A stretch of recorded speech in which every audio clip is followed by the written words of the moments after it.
Welcome to the final leg of the 1993 Cadillac Breeders' Crown. We're on Florida's Gold Coast at Pompano Park in Pompano Beach, Florida. It is a typical autumn night in the Sunshine State. Temperatures in the lower 70s, high humidity, fair skies, and a slight breeze blowing from the south. The 2-year-old filly Trot, a purse once again of $300,000. And because of the large field, there were 2 elimination divisions last week at Pompano, and that's the subject of our Cadillac racing moment. In the first elimination division, it was all Prolific Lady. And Bruce, after having to race on the outside for the first quarter mile, Prolific Lady took the lead and held it from thereafter. So here's the results of the first elimination division. Prolific Lady, followed by Giant Mermaid, Royal Band, and Super Pert, who finished 4th, also qualifies for the final. And then in the second elimination division, Gleam did surely glow. And this Speedy Crown filly put herself in a perfect position for tonight's race on the front end the entire way from post 5. And the results from the second division, Gleam, followed by Nara, Love the Win, and Delphi's Daughter, who unfortunately will not be able to race tonight because she's been scratch lame. So we're getting set for the 2-year-old filly Trot at the wintertime capital of harness racing, Pompano Park. We'll be back. The Cadillac Breeders' Crown 2-year-old filly Trot, and a look at the post-time odds. Number 1, Prolific Lady, even money. Number 2, Gleam, 6-5, the second choice. Number 3, Giant Mermaid, the daughter of Super Gill, being held at 10-1. Nara's a long shot at 35-1. Royal Band, 6-1 morning line, now being held at 5. Number 6, Love the Wind, long shot at 17. Number 7, Delphi's Daughter has been scratched. And number 8, Super Pert, who's been off the board 11 of 15 times this year, reflected on the board at 70-1. So, Gary, does this boil down to a 2-filly race? Well, I think it does pretty much, Bruce. I think if Prolific Lady or Gleam wins this race, they will be voted divisional champion 2-year-old filly Trotter. Royal Band, the 5-horse, I give a little bit of a shot here, too. John Campbell thinks that she needs a trip to contend here, and if she can get a trip, and if anybody can get a trip with a horse, it's John Campbell. And I think if she can get a trip, she will be close up. But it will come down to Prolific Lady and Gleam. They both have gate speed, so it's going to be interesting to see who's going to go for the top. They're both very tough fillies. The 2-year-old filly Trot, and the fillies are behind the gate and moving up. Keep in mind that last year, Winky's Goal was the winner in rather authoritative fashion, 5 3/4 lengths, and the year before, it was Armbro Keepsake by 9.5 lengths. So your last 2 division winners have done it rather impressively. Well, Prolific Lady was the faster of the 2 elimination heat winners, and I think by virtue of that, I look for her to take this race tonight. I think Prolific Lady will be the winner. Prolific Lady, the fastest 2-year-old filly trotter in North America this year.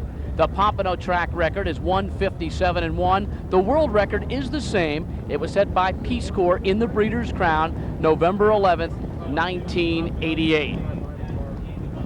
So we're set to go. $300,000 on the line in the Cadillac Breeders' Crown, the 2-year-old filly Trotters. Let's go upstairs to Ken Warkentin, who will call all the action.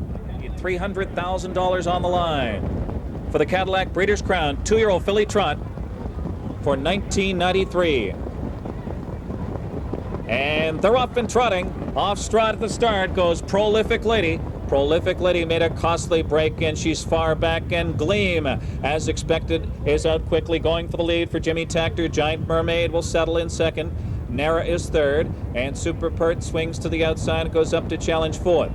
Campbell sits off the pace with Royal Band in the 5th spot as they head for the opening quarter mile. Then it's Bill Fay, 2 lengths back with Love the Wind.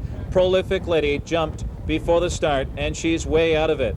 And going rough on the turn was Super Pert. Super Pert's now off stride and out of contention. The first quarter, 29 4/5, and the 2-length leader is Gleam. Gleam sets the pace here. She's going for 6 in a row, won her crown elimination. Giant Mermaid on the inside sits the 2-hole trip for Jan Janssen. That's the long shot Nara third, and Campbell swings to the outside with Royal Band. Campbell will look for an upset here with Royal Band. Now 4th, now 3rd. She's gaining steadily on the outside. Then it's Love the Wind for Fay. She swings to the outside. Way back to Super Pert.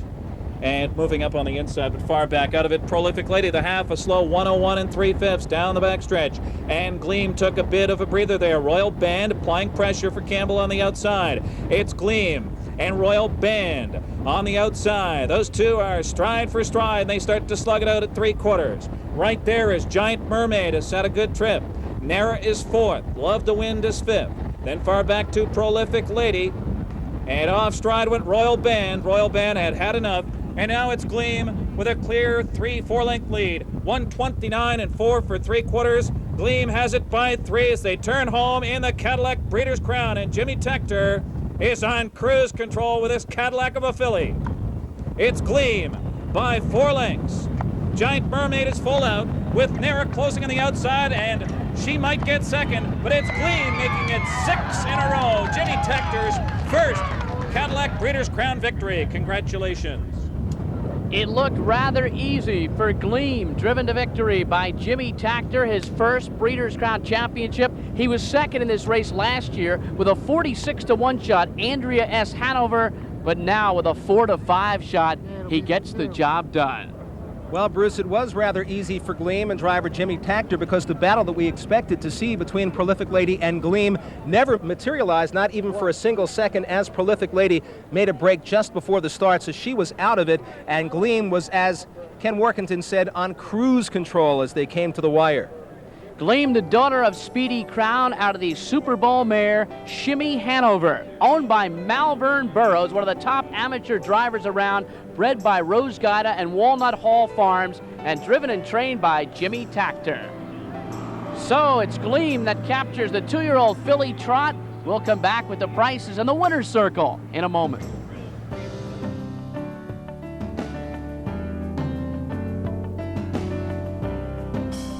So Gleam captures the 2-year-old filly Trot and the Cadillac Breeders' Crown.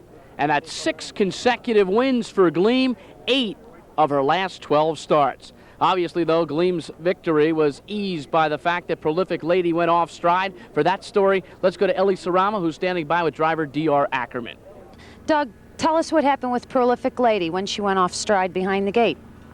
Well, we was all kind of easing in there at a slow rate, and I don't know, it just, as we approached like the 8th mile before the start, she just kind of flicked her head and just went on to a little run. And so I kind of give her head back, and she caught back into a trot, and then as the gate picked up speed, she just fell back out of it again. Has she offered to do something like that before? One other time at Sportsman's, she was a little sore then. I didn't think that she was sore tonight. In fact, I thought she was pretty good, so it was kind of mysterious.